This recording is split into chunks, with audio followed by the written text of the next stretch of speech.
Hello बच्चों, let's read the question first.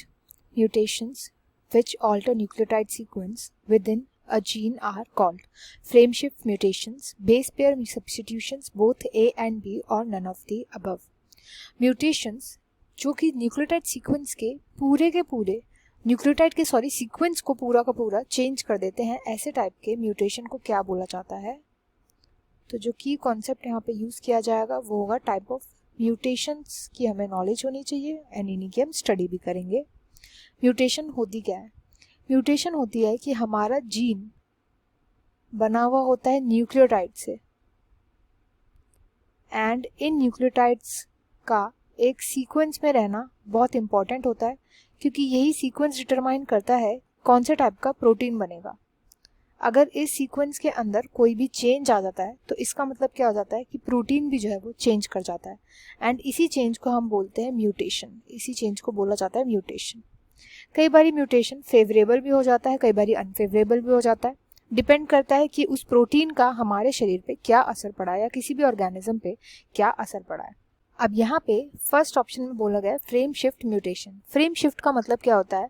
जब भी न्यूक्लियोटाइड का सीक्वेंस चेंज हो जाता है, न्यूक्लियोटाइड का सीक्वेंस शिफ्ट कर जाता है एंड ये शिफ्ट इसलिए होता है क्योंकि कोई न्यूक्लियोटाइड या तो ऐड हुआ होता है नया न्यूक्लियोटाइड या फिर डिलीट हो गया होता है कोई पुराना न्यूक्लियोटाइड.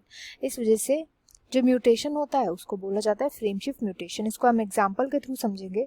जैसे कि अगर ATGCAT अगर ये कोई सीक्वेंस है तो इसमें कोडॉन्स बनेंगे ATGCAT. फर्स्ट दो कोडॉन्स बन रहा है.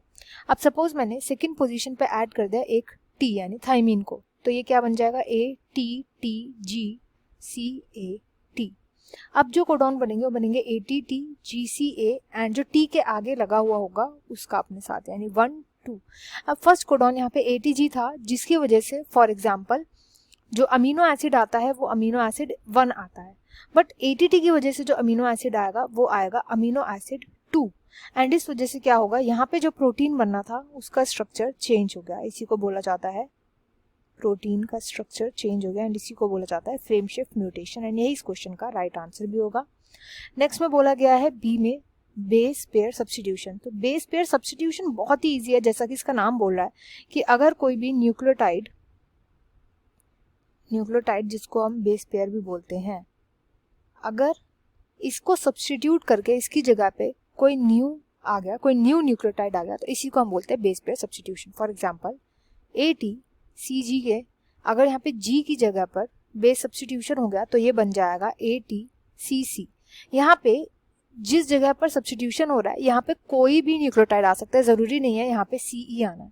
अब इस वजह से भी क्या होगा, पहले जो न्यूक्लियोटाइड का जो कोडॉन बन रहा था वो बन रहा था ATC एंड देन G से स्टार्ट हो रहा था, बट अब क्या होगा ATC तो फर्स्ट होगा देन C से स्टार्ट होगा नया जो कोडॉन होगा, जिस वजह से अगेन जो प्रोटीन का स्ट्रक्चर है वो चेंज हो जाएगा यानी एक म्यूटेशन क्रिएट कर देगा. एंड इस क्वेश्चन का जो राइट आंसर होगा वो होगा option A, frame shift mutations. I hope you understood well. Best of luck and thank you.